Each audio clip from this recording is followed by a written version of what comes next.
Hello friends, welcome back to my channel. I hope आप सब ठीक होंगे।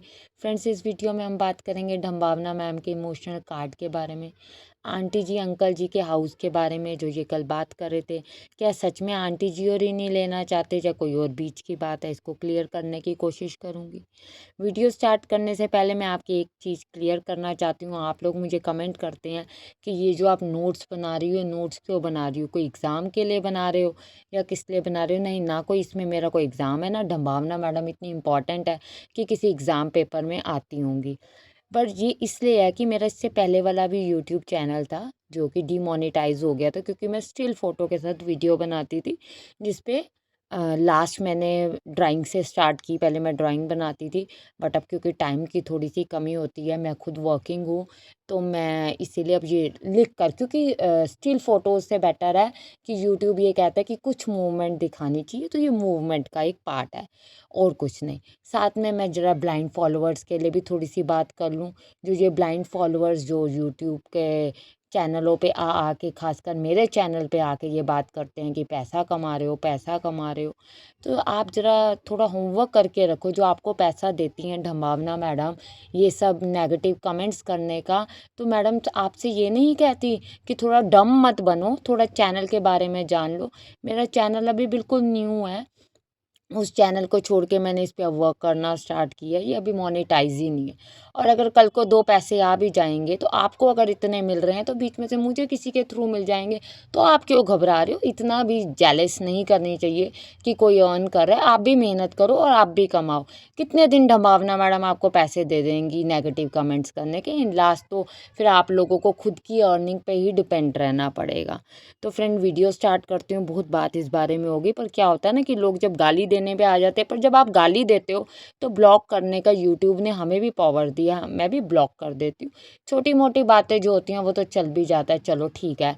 आपके कहीं कहें कि इमोशंस और कहीं कहीं ब्लाइंड फॉलोअर्स, क्योंकि देखो जो हम देख रहे हैं वो हम बोल रहे हैं, अपनी तरफ से तो हम कुछ भी नहीं बोल रहे। लास्ट टाइम आपको याद होगा ढंबावना मैम जब प्रेग्नेंट थी, उससे पहले आपको याद हो युविका, प्रिंस युविका जो है उसमें से युविका के जब बेबी शोवर था, तब भी लोगों ने कहा हमें लग रहा है कि ढंबावना मैडम प्रेग्नेंट है। नहीं है तो ब्लेसिंग्स मिल रही हैं, युविका ने ब्लेसिंग्स दी हैं, अब ज़रूर प्रेग्नेंट हो जाएंगी। फिर उन्होंने ड्राइवर रखा। फिर आपको याद होगा जो उनकी पेट थी वो बीमार थी, तो रोज़ कविनाश लेके जाते थे, तब लोगों ने कंफर्म कर दिया नहीं कुछ तो वजह है। तो डम्बावना मैम ने ऑन कैमरा आके लोगों को हड़काया था, भड़क बोला था, क्योंकि बात ये है ना कि मैडम जो है उनसे बर्दाश्त नहीं होता। मैडम का जब खुद का मन करेगा मैडम तब बात करेंगी। आप लोग बस ब्लाइंड फॉलोअर्स ही बन के रह सकते हो, उससे ज़्यादा कुछ भी नहीं।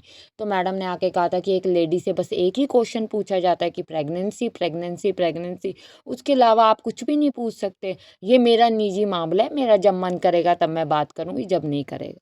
फिर उसके बाद आपको पता है दिसंबर में देखो, प्रेगनेंसी जैसी जो बात है वो बड़ी इमोशनल बात है। मैं भी हमेशा ब्लेसिंग्स दूंगी मैडम को कि बहुत जल्दी जो उनकी इच्छा है वो दिखता है कि वो मन से चाहती हैं, और ये कोई गलत नहीं है। हर कोई फैमिली प्लानिंग करता ही है और होना भी चाहिए, इसमें कोई गलत चीज़ नहीं है।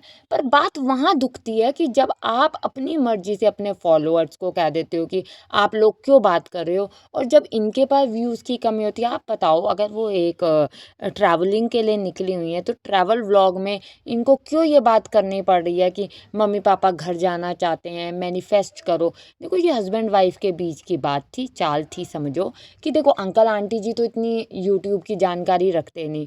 उनको ये था एक डॉल लेके जाते हैं, आंटी जी अंकल जी इमोशनल होंगे, लोग इस इमोशन को ही देखकर ही पिघलेंगे, और जो नेगेटिविटी है वो पॉजिटिविटी में बदलेगी। साथ में जो मुझे व्यूज़ कम आ रहे हैं, जैसे हम थंबनेल डालेंगे वो व्यूज़ बढ़ेंगे। पर ठीक है, लोगों ने ब्लेसिंग्स दी। पर अब मैडम ये भी याद रखें कि जब अगली बार लोग पूछेंगे, कि कल के व्लॉग में भी लोगों ने ये बात कही है, अगर अब आगे लोग पूछेंगे, कहीं तो ये भी कह रहे हैं लग रहा है कि आप प्रेग्नेंट हो, ठीक है वो है कि नहीं है वो तो टाइम बताएगा। हम भी चाहते हैं जल्दी से जल्दी वो चीज़ हो, इतने पत्थर दिल कोई भी नहीं है। हमारा काम है सिर्फ कोई चीज़ अगर नेगेटिव हो रही है, जो खटक रही है, उस पर बात करना। नहीं तो मेरी कोई पर्सनली किसी से कोई लेना देना नहीं है, ना ही मुझे कोई पेमेंट देता है जिससे कि मैं उसके बारे में नेगेटिव बोलूँ। तो फ्रेंड्स, मैडम अब इस बारे में बात करी कि भैया मैनिफेस्ट करो तो ये होगा। तो ये आप ऑफ कैमरा भी मैनिफेस्ट कर सकते थे, पर क्योंकि मैडम को अपने आप को अच्छा दिखाना था, सच्चा दिखाना था, प्यारा दिखाना था, अच्छी बहू भी बननी थी। दूसरी बात, आंटी जी अंकल जी की जो ये मकान वाली बात स्टार्ट हुई, इस पे ढंबावना मैम ने कहा देखो देखो, पूछो आप पूछो कि ये क्यों नहीं मकान ले रहे। जबकि ये पहले भी बात हुई, जब ये ट्रिप पे गए थे उससे पहले बात हुई थी। तो कविनाश ने कहा था कि मैं मम्मी पापा को कह रहा हूँ कि भैया आप रेंटेड हाउस में चले जाओ। पर मम्मी पापा रेंटेड हाउस में जाने को तैयार नहीं। आजकल यही फॉर्मूला कि लोग रेंटेड हाउस में जाके एरिया में रहते हैं और उस एरिया में जाकर देखते हैं कि उनका मन लगा कि नहीं, नहीं लगा तो कहीं और चले जाते हैं। पर देखिए कविनाथ जी, आपका सोचना ठीक है, आपकी सोच यहाँ है तो ठीक है, पर वो एजिड हैं, उनकी ये एज नहीं। और मेरे भी फादर, मैं बता दूं, आज तक उनको, मेरे चाचू ने मकान लिया सेल करके, नया रेंटेड लिया, तो मेरे पापा बहुत टेंशन में कि भी अपना लो, कुछ भी हो जाए मकान अपना हो। हाँ, कोई दूसरे शहर चला गया वो एक अलग चीज़ होती है, अदरवाइज़ हर कोई यही चाहता है कि अपना ही मकान हो। ऐसे आंटी जी अंकल जी भी चाहते हैं। आंटी जी ने इस बात को क्लियर भी किया, नहीं लिफ्ट की सीढ़ियों की दिक्कत है, नहीं पार्किंग की भी दिक्कत, आंटी जी ने एक एक बार क्लियर की। पर अब भावना मैडम को तो ये हो गया कि भैया मैं तो इन पे डाल रही थी बात, अब मेरे सास ससुर मेरे ऑपोजिट क्यों बात करे, क्योंकि पहले वो करते थे। पर अब उनको समझ आ गया कि हम अगर इनकी पपेट बने रहेंगे तो उस पपेट बनने से काम नहीं चलेगा। आपने देखा उन्होंने थंबनेल में भी यही बात डाली कि मम्मी पापा मान नहीं रहे, जबकि मम्मी पापा तो कब से माने हुए हैं। मैडम जी वियतनाम के छोटे छोटे मकान को देख के बड़ी टेंशन में आ गए हो, यहाँ लोग कैसे रहते होंगे, पर फिर भी वेल डिजाइंड मकान थे वो। पर मैडम जी को ये नहीं देखा कि उनके इन लॉज भी उसी वैसे ही छोटे मकान में रहते हैं। आपको जैसे किसी सोसाइटी हो गई, या जैसे बेटियों के लोग भी कमेंट कर रहे थे कि बेटी के घर के पास आप सोसाइटी में ले दो, वहाँ पर आपको वहाँ उनको किसी चीज़ की प्रॉब्लम नहीं आएगी, ना लिफ्ट की, इवन ना ही आप देखो वहाँ पर गाड़ी भी खड़ी करने की। आपको पता है कविनाश ने जो गाड़ी लेकर दिया है, वो गाड़ी ऐसे कि ऐसे धूल चढ़ रही है उस पर। क्यों? क्योंकि बना चला नहीं सकते, यहाँ कोई इनके पास पार्किंग की है नहीं फैसिलिटी।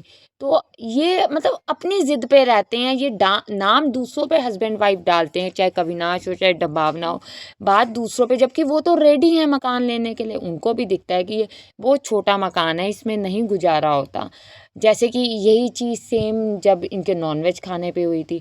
देखिए उन्होंने जो अपनी हाउस हेल्पर है पुरिया पुड़िया, उसके चैनल को डिलीट कर दिया। ये भी नहीं सोचा कि वो भी तो एक गरीब लड़की है।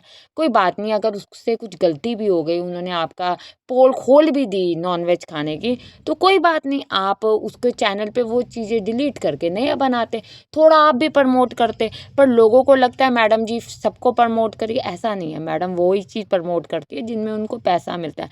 इसलिए घबराएं नहीं, मुझे कल को पैसा भी अगर मिलेगा तो सिर्फ ढंबावना मैडम नहीं, मेरी मेहनत भी होगी और आप लोगों की सपोर्ट भी होगी फ्रेंड। तो थैंक यू फ्रेंड्स।